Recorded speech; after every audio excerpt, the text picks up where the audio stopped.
నమస్తే, నా పేరు హారిక. కొడాలి నాని ఈ మధ్య మొన్ననే ఆల్రెడీ రేవంత్ రెడ్డిని ఎందుకు కలవాలి అన్న వ్యక్తి ఈరోజు రేవంత్ రెడ్డి అపాయింట్మెంట్ కోసం ప్రయత్నించినట్టు, అలాగే రేవంత్ రెడ్డి దాన్ని రిజెక్ట్ చేసినట్టు మనకు తెలుస్తుంది. దాని గురించి మనతో పాటు విశ్లేషించడానికి దాము బాలాజీ గారు ఉన్నారు. ఆయన అడిగి తెలుసుకుందాం. నమస్తే సార్. నమస్తే సార్, చెప్పండి, ఇప్పుడు కొడాలి నాని రేవంత్ రెడ్డి అపాయింట్మెంట్ అడగాల్సిన అవసరం ఏమొచ్చింది అంతగా? అది ఏమొచ్చిందని తెలియదు, కానీ ఒక వార్త వైరల్ అవుతుంది. రేవంత్ రెడ్డి కొడాలి నానికి షాక్ ఇచ్చాడు. కొడాలి నాని అపాయింట్మెంట్ అడిగితే కూడా రేవంత్ రెడ్డి ఇవ్వను పొమ్మన్నాడు. సో బాగా జరిగింది కొడాలి నానికి అని ఒక వర్గం మీడియా విపరీతంగా హైలైట్ చేస్తుంది న్యూస్ని. అదొకటి. రెండవది, కొడాలి నాని మన జగన్ నన్ను కలవలేదు, హైదరాబాద్ వచ్చినా నన్ను కలవలేదు, నేను ముఖ్యమంత్రిగా ఉంటే నాకు కనీసం ఫోన్ చేసి అభినందించలేదు, మామూలుగా అది కర్టసీ, ఎవరైనా అభినందిస్తారో అది కూడా చేయలేదు జగన్ అని ఆయనే స్వయంగా ఇంటర్వ్యూలో చెప్పాడు. సో దీని మీద కూడా కొడాలి నాని అడిగారు. ఈ రెండు విషయాలు అడిగినప్పుడు కొడాలి నాని ఏం చెప్పాడంటే, నేను మా ముఖ్యమంత్రిని కలవడానికి నాకు ఇక్కడ టైం లేదు, నాకు రేవంత్ రెడ్డి పక్క రాష్ట్ర ముఖ్యమంత్రితో నాకేం పని, సో నేను అసలు ప్రయత్నించలేదు ఆయన్ని కలవడానికి అనేది కొడాలి నాని చెప్పాడు. రెండవది, రేవంత్ రెడ్డి నన్ను కలవలేదు, నాకు ఫోన్ చేయలేదు అన్నప్పుడు ఈయనకు కూడా తుంటి ఎముక ఇరిగితే కలుస్తాడు మా ముఖ్యమంత్రి. ఎందుకంటే అది కూడా అన్నాడు, కేసీఆర్ని హైదరాబాద్లో వచ్చి కలిశాడు, నన్ను కలవలేదని రేవంత్ రెడ్డి అన్నాడు. సో దానికి ఈయన సమాధానం ఏంటంటే, రేవంత్ రెడ్డికి కూడా తుంటి ఎముక ఇరిగితే మా ముఖ్యమంత్రి వచ్చి పరామర్శిస్తాడు, ఎందుకు కలవాలి, ఆయన ఏమన్నా జగన్ ఏమన్నా కాంగ్రెస్ ముఖ్యమంత్రి కాదు కదా, ఈయన ఉన్న సుప్రీం కమాండరా ఈయన వెళ్ళి కలవడానికి? అభినందించాలంటే ట్విట్టర్లో అభినందించాడు, అది కాకుండా డైరెక్ట్గా వెళ్ళి అభినందించాలా ఆయన్ని? ఈయన జగన్ ముఖ్యమంత్రి అయినప్పుడు రేవంత్ రెడ్డి ఏమన్నా వచ్చి అభినందించాడా, ఫోన్ చేశాడా? సోనియా ఏమన్నా ఫోన్ చేసి అభినందించిందా? కాంగ్రెస్ సీఎంలు ఏమన్నా అభినందించారా ఫోన్ చేసి జగన్ని? లేదు కదా. సో అట్లాగే ఇప్పుడు ఎందుకు జగన్ చేయాలి అంటే, జగన్ మీద దుష్ప్రచారం చేయడానికి ఏబిఎన్ ఆంధ్రజ్యోతి ఈ సందర్భాన్ని ఉపయోగించుకొని ప్రశ్నలన్నీ కూడా ఆరోపణలో అడిగి చెప్పించుకోవడం. ఈయన కూడా రేవంత్ రెడ్డి కూడా చంద్రబాబుకు అనుకూలంగా జగన్కి వ్యతిరేకంగా ఉండాలి కాబట్టి ఈయన అదేదో నేరంలాగా, జగన్ ఒక నేరం చేసినట్టు, తనను అభినందించకుండా చాలా ఘోరంగా ఉన్నాడు జగన్ అన్నట్టుగా చేసినట్టు, మరి జగన్ ఎవరెవరు అభినందించారో అప్పుడు చూడలేదా అని ఆయన గట్టిగానే మాట్లాడారు. ఇక కేసీఆర్ని ఎందుకు కలిశాడంటే, కేసీఆర్కి తుంటె ఎముక ఇరిగింది, గతంలో ఆయన సీఎంగా పనిచేశాడు, జగన్ ఆయన కలిశారు గతంలో, కాబట్టి ఆయన్ని పరామర్శించారు. మరి ఈయన ఎందుకు కేసీఆర్ని పరామర్శించాడు? ఇదే ముఖ్యమంత్రి. చంద్రబాబు ఎందుకు పరామర్శించాడు? జగన్ పరామర్శిస్తే అదేదో తప్పులాగా, మిగతా వాళ్ళు పరామర్శిస్తే అదేదో చాలా మంచి పనిలాగా ప్రొజెక్ట్ చేస్తున్నారు అనే విషయాన్ని కొడాలి నాని మాట్లాడారు. యాక్చువల్గా అది నిజంగా కూడా రేవంత్ రెడ్డి అలా చెప్పడం అందరికి కూడా ఆశ్చర్యమైంది. ఎందుకంటే జగన్ ట్విట్టర్లో అభినందించాడు, మన రెండు రాష్ట్రాలు పరస్పరం సహకారం ఉండాలని కూడా వాంఛిస్తున్నానని కూడా చెప్పాడు. సో ఆయన ఎక్కడ కూడా రేవంత్ రెడ్డికి యాంటీగా కూడా ఎప్పుడు మాట్లాడలేదు జగన్. సో వాళ్ళిద్దరి మధ్య ఏమి పొలిటికల్ వైరం తప్ప వ్యక్తిగతంగా ఏమీ లేదు. గతంలో రేవంత్ రెడ్డి తెలుగుదేశంలో ఉండడం, ఆ తర్వాత కాంగ్రెస్లోకి రావడం, తెలుగుదేశంలో ఉన్నప్పుడు జగన్కి వ్యతిరేకంగా, అంతకుముందు వాళ్ళ నాన్న వైఎస్ఆర్కి వ్యతిరేకంగా కూడా రేవంత్ రెడ్డి పనిచేశాడు, అది ఓపెనే. సో కాంగ్రెస్లోకి వచ్చినాక రేవంత్ రెడ్డి ప్రయారిటీస్ అంతా కూడా కాంగ్రెస్ పార్టీ చుట్టూ తిరిగాయి. అంత తప్ప నిజానికి ఈ అభినందనలు అనేది కట్టసిగా చేస్తే తప్పు లేదు, కానీ ఇప్పుడు మనల్ని ఎవరెవరు అభినందించారనేది వాళ్ళు కూడా లెక్కేసుకుంటారు కదా, దాన్ని బట్టి రెసిప్రాసిటీ అనేది ఉంటుంది. అప్పటికి కూడా అతను కట్టసి ఫాలో అయ్యి ట్విట్టర్లో అభినందనలు తెలిపాడు. అంతేగాని నీకు ఎందుకు ఫోన్ చేయాలి అనేది సర్వత్రా వినిపిస్తూ ఉంది.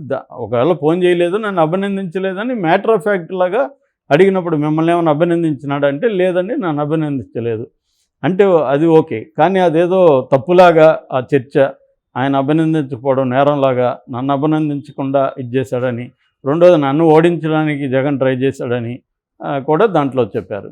మరి అట్లాంటప్పుడు చంద్రబాబు కేసీఆర్ని ఓడించడానికి ఓపెన్గానే ట్రై చేశారు కదా. మొత్తం కమ్మ సెక్షన్ అంతా కూడా మెసేజ్లు పెట్టుకున్నారు, తెలుగుదేశం విత్డ్రా చేసుకోవడానికి అది కారణం అని చెప్తున్నారు. ఆ రకంగా మరి చంద్రబాబు కేసీఆర్ని ఓడించడానికి ప్రయత్నించినప్పుడు అది తప్పులేదు, జగన్ రేవంత్ రెడ్డిని ఓడించడానికి ట్రై చేస్తే తప్పేంటి అన్న ప్రశ్నలు కూడా వస్తున్నాయి. ఏంటంటే ఇక్కడ పొలిటికలీ ఇవాళ రెండు క్యాంప్స్గా విడిపోయినాయి ప్రధానంగా, ముఖ్యంగా ఆంధ్రప్రదేశ్లో. దానివల్ల ఆల్రెడీ ఇక్కడ రేవంత్ రెడ్డి గతంలో చంద్రబాబు మనిషి కాబట్టి, ఇక్కడ ఇప్పుడు చంద్రబాబు తనకి హెల్ప్ చేశాడు కాబట్టి, ఇప్పుడు రేవంత్ రెడ్డి కూడా అక్కడ హెల్ప్ చేసే అవకాశం ఉంది.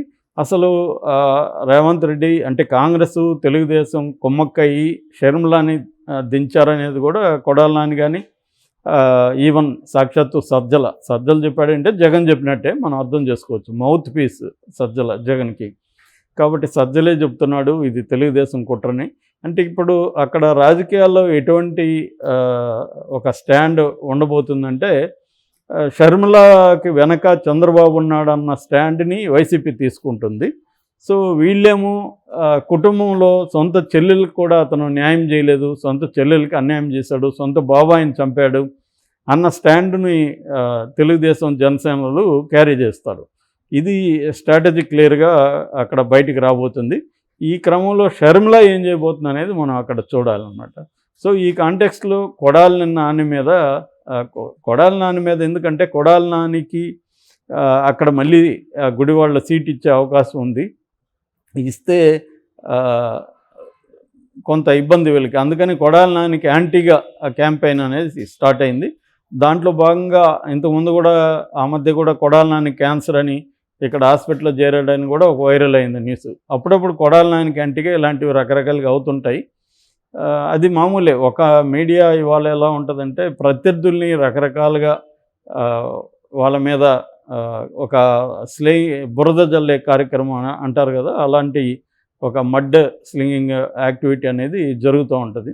దాన్ని వాళ్ళు ఖండిస్తుంటారు. దీంట్లో నిజముందా లేదనేది జనాలకి అవసరం లేకపోయినా ఇదంతా ఎంటర్టైనింగ్ ఉంటుంది కాబట్టి దీన్ని జనం కూడా ఎంజాయ్ చేస్తుంటారు.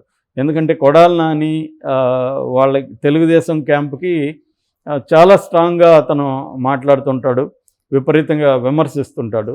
ఈ కాంటెక్స్ట్లో మనం అర్థం చేసుకుంటే ఒక మొత్తం తెలుగుదేశానికి సంబంధించిన మీడియా కావచ్చు, ఇక్కడ రేవంత్ రెడ్డిని సపోర్ట్ చేసే మీడియా కావచ్చు, విపరీతంగా వైరల్ చేస్తుంది కొడాలి నానికి షాక్ ఇచ్చాడు అని. సార్ ఇప్పుడు రేవంత్ రెడ్డి ఏపీలో సపోర్ట్ చేయాలి అంటే డైరెక్ట్గా షర్మిలకి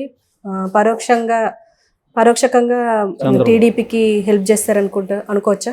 అంతే కదా. ఎందుకంటే ఇప్పుడు మొన్నటి వరకు షర్మిల ఏమనింది, అసలు ఈ కాంగ్రెస్ మన కాంగ్రెస్ కాదు, రాజశేఖర రెడ్డి ఉన్నప్పుడే కాంగ్రెస్, ఇది దొంగ కాంగ్రెస్, ఒక దొంగ దానికి ప్రెసిడెంట్, రేవంత్ రెడ్డి అనే ఒక దొంగ అని ఓపెన్గా చెప్పింది ఆమె. ఈయన కూడా ఆమెను అట్లాగే విమర్శించాడు, చాలాసార్లు ఎద్దేవా చేశాడు. కాళ్ళ మీద నడిచేదే పాదాల మీద నడిచేదే పాదయాత్ర అవన్నీ ఆమె అనిందని ఈయన కూడా కిండల్ చేశాడు. రాజశేఖర రెడ్డి గురించి కూడా నెగిటివ్గా మాట్లాడాడు. ఇప్పుడు సడన్గా మా నాయకురాలు వచ్చి నన్ను కలిసింది, ఆంధ్ర నాయకురాలు షర్మిల గారని అంటున్నాడు మొన్న. సో ఇవన్నీ ఏంటంటే గతంలో అయితే నడిచేది, కానీ ఇవాళ సోషల్ మీడియాకి వచ్చినాక గతంలో ఏమేమి మాట్లాడాడో వీడియోలు అంతా పెడుతున్నారు. సో ఈ క్రమంలో క్లియర్గా రేవంత్ రెడ్డి ఏంటంటే అక్కడ కాంగ్రెస్ని మళ్ళీ పునరుద్ధరించడానికి నాకు అవసరమైతే వెళ్తానన్నాడు. దానికి కొడాలి నాని కూడా అన్నాడు, ఆయన్ని రిజైన్ చేసి ఇక్కడ పీసీసీ కూడా అవ్వమనండి, మాకేం అభ్యంతరం లేదు అని చెప్తున్నాడు. సో ఇక్కడ నేను షర్మిలాని సపోర్ట్ చేయాల్సిన అవసరం ఉందని ఈయన అంటున్నాడు.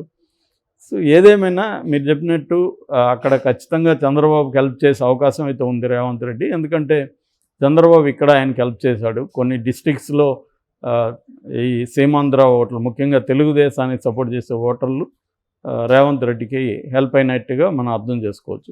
కాకపోతే ఏంటంటే వాళ్ళు ఎలా ఈయనకి ఓడించారనేది ఈయన చెప్పలేదు. చాలామంది ప్రశ్న, జగన్ ఎలా ఈయన ఓడించాడు, జగన్ ఇక్కడ ఏమన్నా పిలిపించాడా, జగన్ సపోర్టర్స్ ఇక్కడ ఏమన్నా బీఆర్ఎస్ కోట్లు వేశారా, లేకపోతే జగన్ ఏ రకంగా ఆయన ఓడించడానికి ప్రయత్నించాడు అనేది ఆయన కూడా చెప్పలేదు. ఎవరు కూడా చెప్పడానికి దగ్గర ఏం మెటీరియల్ అయితే లేదు. ఎందుకంటే ఇక్కడ తెలంగాణలో జగన్ రాజకీయాలు ఆపేసి చాలా కాలమైంది. ఒకటి ఏమి వినిపిస్తూ ఉందంటే చెవిరెడ్డి బృందం వచ్చి ఇక్కడ ఈయనకి డబ్బులు పంచారనేది అంటున్నారు. మరి కేసీఆర్కి నెట్వర్క్ లేదా, ఇక్కడ చెవిరెడ్డి వచ్చి పంచాలనా? కేసీఆర్కి కేటీఆర్కి 10 ఏళ్ళు పరిపాలించిన వాళ్ళకి డబ్బులు పంచడానికి వాళ్ళకి నెట్వర్క్ లేకుండా చెవిరెడ్డి బృందం రావాలన్నా అనేది డౌట్ అన్నమాట.